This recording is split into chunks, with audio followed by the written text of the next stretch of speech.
Olá, meu nome é Renan Torres, estou aqui representando o grupo composto pela Adriana, o Diego Oliveira, o Eduardo Nicola Zagari e eu, para falar sobre o projeto Tech Challenge Fase 3, o assistente virtual médico com IA generativa. Nessa apresentação, a gente vai ver aqui uma visão geral, a arquitetura e os pilares do sistema. Vamos falar dos resultados do fine tuning, uma parte central deste projeto, falar do dataset, o treino, a avaliação do antes e depois. A gente vai fazer uma demonstração também. Falar da parte super importante aqui em relação à ética, a considerações éticas no uso de inteligência artificial, parte segurança, guardrails, log explicabilidade. E no fim, fazer um resumo de tudo com uma conclusão. A gente começa revisitando aqui qual é o desafio. É criar um assistente virtual médico treinado com dados de hospital, capaz de auxiliar em condutas clínicas, responder dúvidas médicas, dúvidas de médicos e sugerir procedimentos baseados em protocolos internos. Requisitos obrigatórios envolvem fine-tuning de um Large Language Model, utilização do LangChain, do LangGraph também, e implementação dos critérios de segurança. Vou começar falando da arquitetura do sistema. Aqui nesse diagrama a gente consegue entender a composição do total. Vamos começar aqui pela primeira faixa, em azul, os dados. Então, a gente utilizou um MedQuad, uma base de dados disponível aí no Hugging Face, em diversos repositórios para dados de treinamento de inteligência artificial. Entretanto, a gente enriqueceu ele com dados de doenças mais específicas para o cenário brasileiro, por exemplo, doenças relacionadas à dengue, algo que não é encontrado no MedQuad, uma vez que é um dataset americano. A gente utiliza como base de dados também explicações de protocolos de cuidado de doença, para 14 linhas de cuidado, mais 5 protocolos de emergência, e a gente também criou dados sintéticos relacionados a 80 pacientes. Cada um dessas bases de dados vai ter um uso específico aqui no modelo. O MedQuad, que o Brasileiro é utilizado para o fine-tuning, as linhas de cuidado para a implementação de um modelo RAG, e os dados sintéticos, a gente armazena eles no PostgreSQL e faz a recuperação conforme a gente promove perguntas específicas de um paciente. Tudo isso é orquestrado através aqui da arquitetura multiagente. A gente começa com a triagem, a lógica, o LangGraph vai determinar se a pergunta se relaciona a um protocolo ou a um paciente. Caso a um paciente, ela pode também envolver uma consulta sobre o protocolo, o cuidado que deve ser promovido sobre esse paciente. Então, por isso, a gente tem uma conexão entre paciente e protocolo também. Tudo isso é entregue para um raciocínio, como input para um raciocínio de um Large Language Model. O output disso é avaliado por um guardrail, depois a gente vai detalhar qual é essa lógica do guardrail, tudo isso depois resumido através de um módulo de explicabilidade registrado no logger. De novo, a saída da estrutura multiagente sempre precisa passar pela camada de segurança, e isso volta e é apresentado em um UI no Gradio. Tá? Os 5 pilares aqui do sistema, conforme a arquitetura apresentada. Primeiro, fine-tuning. A gente parte de um modelo Mistral 7B, utiliza desse dataset 20.500 perguntas já explicado, e utiliza a tecnologia, a abordagem Quilora, para simplificar o processamento, né, tornar ele mais eficiente desde uma perspectiva de recursos. A gente também tem uma abordagem RAG para fazer a recuperação das instruções sobre linhas de cuidado e tratamento de emergência. A gente utiliza o LangGraph para fazer essa orquestração multi-agente, são 7 agentes especializados. A gente tem aí um nó nessa arquitetura LangGraph dedicado para segurança, conforme já antecipado, e a gente vai detalhar isso, e a UI no Gradio, tá? Esses são os principais módulos. Para reproduzir o código, seguir essa sequência do script Python, são 8 steps aqui para fazer a reprodução. Entretanto, é importante ressaltar que o treinamento, o fine-tuning, ele demora bastante, então a gente coloca no código aqui também uma alternativa para pular essa etapa, para garantir que o código possa ser reproduzido em qualquer máquina. Tá? Vamos então para a parte que interessa, vamos falar do fine-tuning. MedQuad é um dataset que ele foi criado pelo National Institutes of Health, é um dado público americano, ele parte de 16.400 pares de perguntas e respostas originais em inglês. A gente fez essa transação e a gente complementa com o QA brasileiro de novo para fazer uma tropicalização dessas perguntas. No total, a gente tem aí 20.500 pares de perguntas e respostas apresentados no formato Alpaca.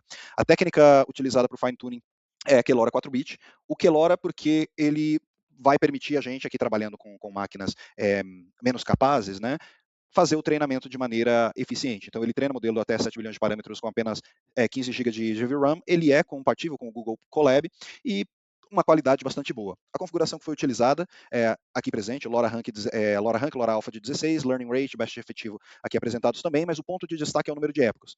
No primeiro momento, a gente tentou promover o treinamento com 5 épocas, a gente viu que os resultados não eram bons, chegou num número ótimo aqui de 1.3 épocas. Explicar um pouco mais sobre isso aqui.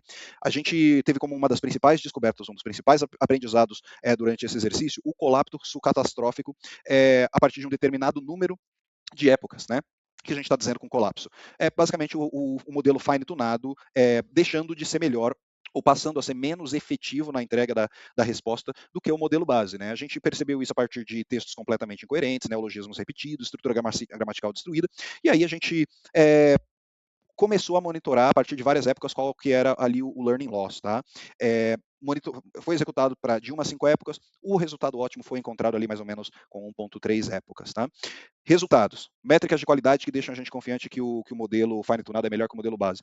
Primeiro, um Bleu de quase 700% melhor vezes o baseline e um Rouge de quase 140% a mais. Isso, novamente, utilizando o número de épocas ideal. Um exemplo antes e depois. Feita a pergunta quais os sintomas do diabetes do tipo 7B, se a gente faz a pergunta para o Mistral 7B, a gente tem uma resposta genérica em inglês. Se a gente faz a pergunta para o modelo fine-tunado aqui com a época ótima, vem uma resposta mais específica com terminologia médica e em português fluente. Mas vamos lá, vamos fazer uma demonstração. Aqui a gente trouxe um destaque para a lógica de fine tuning, mas a gente também tem o RAG, também tem a parte de resposta específica de pacientes. Vamos apresentar variações dessa lógica aqui na interface de usuário. Olá, boa tarde. Eu me chamo Adriana. Eu irei dar continuidade ao que foi apresentado anteriormente. Eu vou mostrar na prática como o nosso sistema ele funciona através de alguns cenários. E o nosso objetivo é evidenciar como o sistema ele toma decisões diferentes, dependendo aqui do contexto da pergunta. Nesse cenário em específico, a gente vai utilizar uma pergunta sobre hipertensão. E a nossa abordagem é a utilização de multi-agentes com LangGraph. Cada agente ele possui uma responsabilidade específica dentro da pipeline. Aqui na interface, eu coloquei a pergunta, não selecionei nenhum paciente, e eu já rodei a pesquisa devido ao tempo do vídeo. Aqui na pipeline de agentes, o agente de triagem ele já validou que não há paciente na consulta. Com isso, ele segue o fluxo diretamente para o agente de protocolo, e depois ele envia para o agente de raciocínio. Esse fluxo ele é simples, porque ele não precisa buscar o paciente na base de dados. Agora vamos para o nosso segundo cenário, que é referente ao protocolo, mais a busca do paciente na base de dados. Então, ele vai realizar duas buscas em paralelo. O primeiro no Postgres, onde estão os dados sintéticos ali do paciente, e depois no ChromeDB, onde fica ali os protocolos clínicos. Essas duas fontes, o agente de raciocínio ele combina as informações para gerar uma recomendação de resposta personalizada.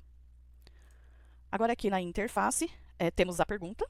Selecionei também a paciente, que a gente quer fazer a consulta. Com isso, o agente de triagem ele já identifica que existe uma paciente na consulta, e esse fluxo ele acaba sendo aí um pouco diferente do fluxo anterior. Então, ele vai chamar o agente de dados do paciente, que vai trazer todas as informações desse paciente em específico. Ele vai seguir depois para o agente de protocolo, e por fim, para o agente de raciocínio, que gera ali a resposta final. Então, esse comportamento ele é importante porque mostra que o sistema ele está fazendo um roteamento dinâmico entre agentes e ele não segue um fluxo fixo, ele consegue se adaptar ao caminho, dependendo ali do contexto da pergunta. Agora iremos para o terceiro cenário. Aqui é um cenário de emergência. O paciente está apresentando sintomas como dor torácica. Isso pode indicar um infarto agudo. Então, o sistema ele já inicia ali pela triagem. Aqui na interface, eu coloquei a pergunta, eu coloquei o nome do paciente, João Silva, porém esse paciente não temos ali na nossa base, então ele não irá fazer a consulta ao Postgres. E ele vai seguir diretamente aqui para os protocolos clínicos do ChromeDB. Ele vai acionar, nesse caso, o protocolo de IAM. Aí, em seguida, ele chama o agente de raciocínio, que gera a orientação baseada nesses protocolos, e também os guardrails, que entram aqui para garantir a segurança. Ele vai refinar a resposta, adicionando avisos importantes, como nesse caso, a validação de um profissional de saúde, devido à gravidade ali da situação. Aqui é importante a gente destacar que o sistema ele não falha em encontrar o paciente, ele simplesmente não encontrou porque, de fato, esse paciente ele não está cadastrado. E mesmo assim, a nossa aplicação ela conseguiu lidar com a situação, ela fez a aplicação de um mecanismo de fallback e continuou o fluxo para gerar a melhor resposta possível. Concluindo, então, essa parte de cenários, o nosso sistema ele consegue identificar se existe ou não um paciente, ele consegue adaptar o fluxo dinamicamente, ele faz orquestração de múltiplos agentes e ele consegue também lidar com falhas de forma controlada. Isso mostra o quanto o nosso assistente ele não é apenas modelo de linguagem, mas ele é um sistema de inteligência que tem a capacidade de tomada de decisão baseada ali nos contextos das perguntas. Vamos falar de segurança, então. Crítico para promover o uso da inteligência artificial ético, que a gente tenha regras éticas by design, e sejam incorporadas no desenho da solução. Então, as regras incorporadas aqui a resposta não pode ter prescrição direta. Por exemplo, tomar ou prescrever tal coisa. Sempre tem que ser como uma sugestão. Validação humana, a gente força também, adiciona automaticamente um disclaimer de que um humano precisa filtrar a resposta. Não pode apresentar também diagnóstico definitivo, por exemplo, o paciente tem, né, sempre tem que ser uma ressalva, o paciente pode ter, tudo indica que o paciente pode ter. E consistência, tem que haver uma consistência interna entre as respostas. Tá? Também foram implementados métodos de logging, o que foi perguntado, quando, qual foi a resposta, o que foi recuperado, quais foram as fontes consultadas, tudo isso. E o critério de explicabilidade, quais foram as fontes consultadas, qual o nível de confiança e os alertas caso algo não, alguma informação ela não seja ideal. Tá? Conclusão. Resultados alcançados. O fine-tuning foi excelente, resultado muito superior ao baseline, com um ponto ótimo de 1.3, como a gente apresentou aqui o colapso catastrófico. O modelo está publicado no Hugging Face. RAG.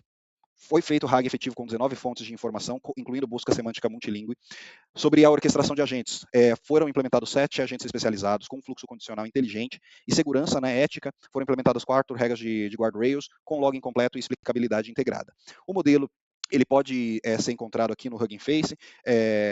Como destacado, a metodologia foi o LoRa. E os links do projeto aqui, apresentados no GitHub, onde podem ser encontrados todos os scripts Python, a sequência de reprodução como apresentado aqui anteriormente. O modelo já treinado, base no Mistral, fine-tunado, pode ser encontrado no Hugging Face. E o relatório técnico, assim como anexado no site da disciplina, no portal da FIAP, também pode ser encontrado aqui no GitHub, na parte de documentos. Pessoal, bom dia. Eu vou tentar falar bem rápido, tem bastante coisa para mostrar sobre o código do trabalho que o grupo fez. Todo o código está versionado no GitHub, a URL está lá no relatório. Tem o README dá uma visão geral bem legal do trabalho, com a parte fine-tuning, RAG, o grafo e toda a interface. Tem um resumo da arquitetura, tem como instalar só com o script shell, que é o Quick Start, né? Instala as dependências e pode rodar. O projeto, como ele está versionado no GitHub, o core dele de software, tanto para dados como o banco de dados, a parte RAG e o LangGraph, estão dentro de Source. Aqui é para rodar a interface no app. A gente tem uma sequência de notebooks que vão operar esses dados que a gente criou e um notebook para fazer o fine-tuning, que é para fazer uma parte legal do trabalho que a gente consegue fazer uma reprodutibilidade da execução passo a passo. Se você rodar de novo um desses, eles são idempotentes, não tem problema nenhum, e eu vou passar aqui por cada um desses scripts. Tá? O primeiro deles é para geração de dados sintéticos. A gente gerou bastante dado para 80 pacientes, seguindo a prevalência das doenças, que a gente pegou linha de cuidado de 14 doenças crônicas brasileiras, e a gente pegou 80 pacientes com essa prevalência de que tinha a população. Então, para pacientes, a gente gera de 2 a 4 exames, de 2 a 5 prontuários, de 1 a 3 receitas por pacientes, e além disso, a gente criou de forma sintética alguns protocolos, não de doenças crônicas, mas de emergência, para complementar. A função que carrega esse negócio está dentro de Source, esse script só chama ela, mas como é que foi construído? A gente criou uma série de exames, uma série de prontuários e receitas para cada uma das 14 doenças crônicas, e colocou um índice de prevalência, por exemplo, de hipertensão, 45% da população com mais de 35 anos tem hipertensão. Então, aleatoriamente, ele vai escolher alguns prontuários, alguns exames e alocar para 45% da população dos 80. Isso a gente fez para cada uma das doenças, e aí a gente depois tem um script para pegar esses dados que são gerados, né, de pacientes, cria as tabelas e carrega os dados do JSON lá dentro das tabelas. Tá? Então, preparamos o dado para a parte de pacientes que estão dentro de um Postgre. Depois a gente faz um script para preparar dataset para fazer o fine-tuning, que é o próximo passo. Então a gente baixa o modelo do MedQuad, a gente faz um filtro porque ele tinha perguntas sem resposta, ficam só 16.400. Fizemos com o Google Translator, fazendo uma a uma tradução desses textos, e usamos 80%, 20% em português e 20% para manter aí um pouco de conhecimento em inglês. A gente usou para treinar e colocou no formato alpaca. Aí a gente rodou o fine-tuning. O fine-tuning a gente fez na forma de Jupyter Notebook, e estava super bem documentado, mas primeiro a gente criou para 5 epochs, ele deu um colapso, começou a ter um monte de problemas nas respostas, e aí a gente tomou a decisão de rodar um early stopping, tentando fazer o validation loss 3 vezes, quando ele parava de diminuir, começava a crescer, a gente encontrou o ponto certo em mais ou menos um checkpoint de 1.300, 1,3 epochs ali. Tá? Aí depois do fine-tuning feito, a gente pegou e indexou. Na RAG, uma vector storage, a gente escolheu o ChronoDB, a gente pegou os dados dos protocolos, e fez uma indexação semântica ali por sessões. A gente não usou chunks fixos de tamanho, de caracteres, a gente usou chunks por sessões, fez uma sobreposição e colocou na RAG. A gente deixou 2 scripts, nós usamos para fazer a avaliação de métricas do Blue e do Rouge. Então a gente faz a avaliação do baseline em cima de umas perguntas e respostas de validação e depois faz o nosso modelo tonado e é o que a gente mostra lá no relatório de resultado. Tem um script que é o 7º, que é para iniciar a aplicação, ele vai levantar o Grade.io e vai carregar do Hugging Face o modelo, ou você pode passar localmente o seu modelo. Existe uma função para a parte do LangChart, do LangGraph. Então tem a parte do grafo, onde a gente determina quais são os fluxos de cada agente, de explicabilidade, guardrails, logger, triagem, por aí vai. E o state, que mantém aí os dados compartilhados entre eles, que é o principal, a forma da gente passar dados de um para outro. Tá? Além desse, acho que sobrou de exportação, né, do nosso modelo para reduzir o modelo para poder rodar sem uma placa de vídeo. Então acho que é isso, foi rápido, mas está super bem documentado dentro do relatório. Obrigado. Então é isso, muito obrigado. Novamente, esse foi o grupo da Sala 14, Adriana, Diego, Eduardo e Renan.